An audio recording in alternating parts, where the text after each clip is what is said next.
Hey YouTube, welcome back to my channel. This is Canadian Retro. I have another pickups video for you here. Earlier on today I was actually buying candy canes for my place of work. I'm a school teacher, and I was buying candy canes, basically sell them to the kids during the holiday season kind of thing. Not really a fundraiser, just kind of for fun. But I ended up going out and buying like cases upon cases of candy canes, because they end up buying like multi-thousands of candy canes, because I'm at a pretty big school. So I was out doing that, and that was basically my mission for the afternoon. I wasn't really planning on going thrifting, and then as I'm exiting the exiting the grocery store with a couple cases of candy canes, I realized how close I was to where I would probably go thrifting. So I ended up stopping in at a few places, and I'm pretty glad that I did. The first place that I popped into was a Talese, and then I went to a Value Village, and then later on I went up to a Goodwill. So I'll show you what I picked up. It's not a whole ton of stuff, but I did get a couple of items from eBay that I thought I would take a look at first. Now, the reason why I'm showing these is I saw this interesting YouTube video out there that was showing a person connecting up their systems all together to HDMI for the best possible quality, and I was trying to figure out the best way of doing that. And it turns out the way that this person does it, and I'll have to test it to see if this actually works or not, is they use SCART, which is, I believe that's the way that you say it. It's SCART, which is a format of cable that is something that was used over in Europe. I think primarily maybe in the UK or something like that. I'm not totally certain about what regions this is really popular in, but it's one that's used over there, and it's basically, I think, similar to S-Video, but I believe it can also carry the audio. So this is what I've gathered from information. I mean, I've never really worked with these kind of cables before, so I'll have to see if this works out or not, but I'll show you basically the idea that I have here. So the first thing that I picked up, which was off of eBay, and it was super cheap, so I don't know how well it's going to work. This is one of those, like Chinese kind of items that's super light and that kind of thing, so we'll have to see what the quality is of this.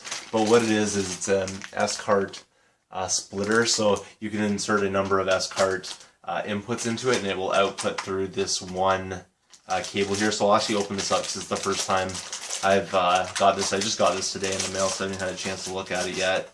But you could tell that it was pretty cheaply made. It's pretty light, but just because it's light doesn't mean that it's not going to work, so it might just serve my purposes just right. So what I'll end up doing is getting SCART outputs from my systems and then plugging each one into one of these, which will then travel through this into another item which I ordered, which hasn't shown up yet, which is an SCART to HDMI adapter. So then that will plug into this thing, so it's kind of daisy chaining a little bit, but it'll plug into that, and then I'll be able to hook that up via HDMI to a HD TV. So I'm hoping that this gives me the quality that I need. So here's this cable right here. I also got in the mail, just happened to be the same day, it's from a different supplier, two SCART to PS2 or PS3, or, well, I won't be doing PS3, I'll do that by HDMI, but PS2 or PS1 cables.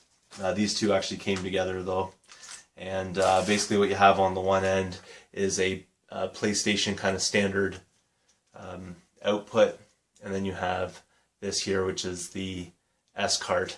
So what will end up happening is I'll take that, and hopefully this works. We're going to see right now if this does. So I'll input this into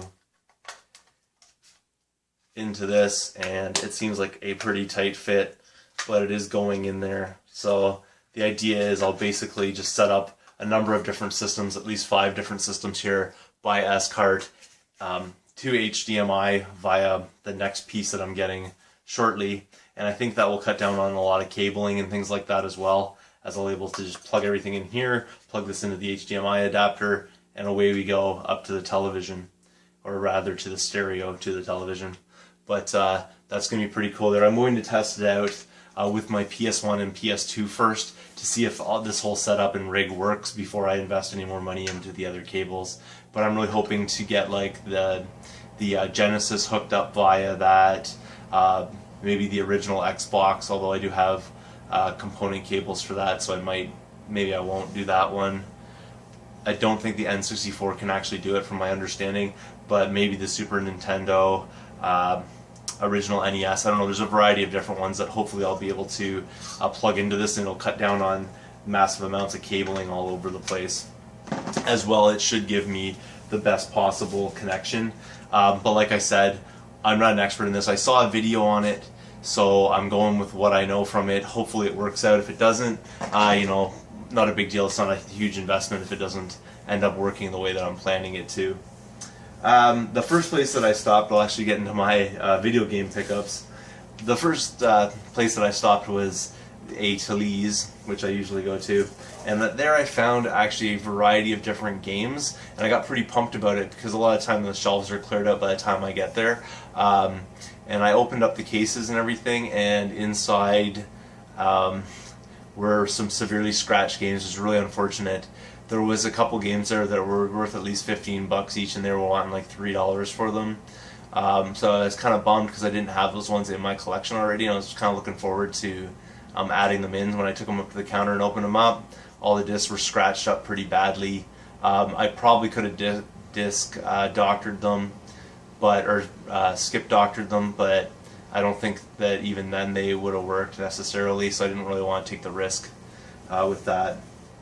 The one game that I did pick up from there, which is a pretty wicked deal, is this one right here is Gun for the Xbox 360, and for that I paid $4.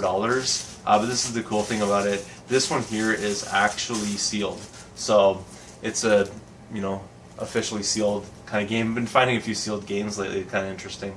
But yeah, so Gun for the Xbox 360. Obviously, I'm not going to show you the disc condition because it's brand new.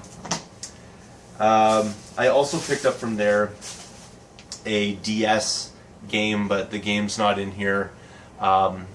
It is My Weight Loss Coach, whatever. Didn't really care that much for that. I'm just going to take the insert and chuck it out probably. Or if somebody needs it, maybe I can send it to you, but it has the manual too, but I don't really want that. What I do want to do with this is I plan on using this part for my GBA games. So I just asked them if I could buy that case, and they priced it right there for me because this was actually in the store for a very long time, and eventually somebody actually stole it out of the case. So like I showed you before, the case is empty.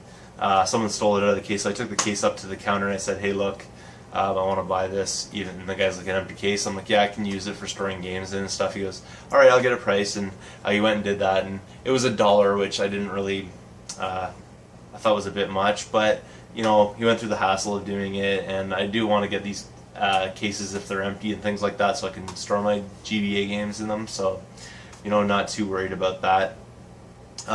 Also at the same time, I had built up enough points where I could save $1 off of my purchase. So I just used that toward this. So basically this was free. The next thing that I picked up came from, well, I went to the Value Village. They had nothing there really, maybe a couple of things, but nothing worth picking up. I went to the thrift shop though after that, and again, pretty glad that I did. I picked up some titles I didn't already have, so here we go, we'll get started on it. The first one is a PlayStation 2 game, and it's Killzone. For this I paid $4, and it's complete, really immaculate shape actually. The manual's in great shape. The disc is dirty, but it's pretty much perfect. It just needs to be cleaned. So that's great right there.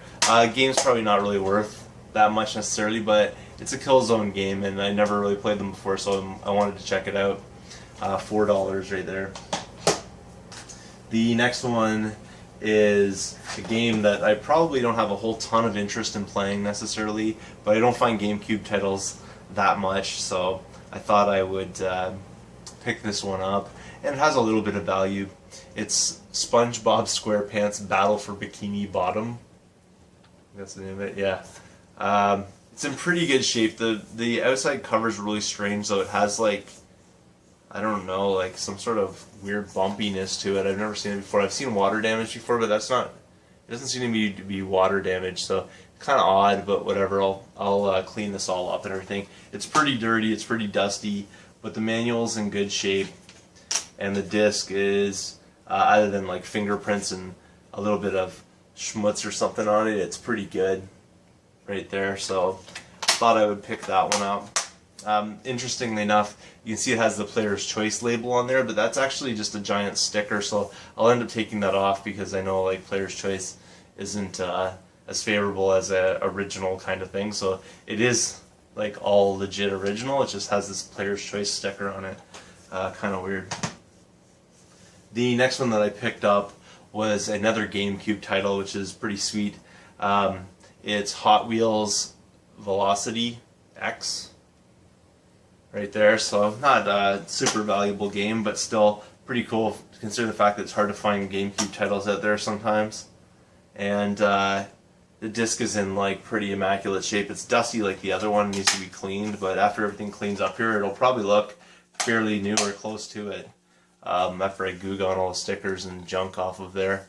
But yeah, pretty cool right there. Again, for this one I paid $404, just like I paid for those other ones as well. On my way out the door, actually, I noticed a stack of N64 games, so this is kind of interesting because I don't know if I didn't see it first or if they put it out while I was looking somewhere else in the store, but I picked up this title, which I really wanted to add to my collection.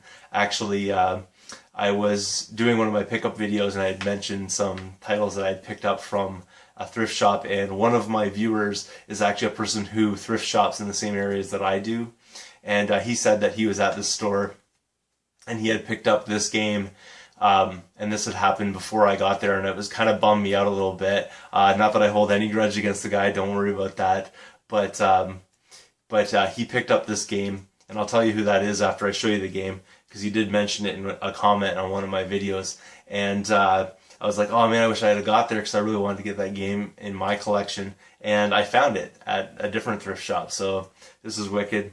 It's Wave Race 64. And that YouTuber is Longshot. If you haven't checked out Longshot's videos, make sure that you do. He's a really knowledgeable guy, and he does a lot of thrifting up in the general area I'm in.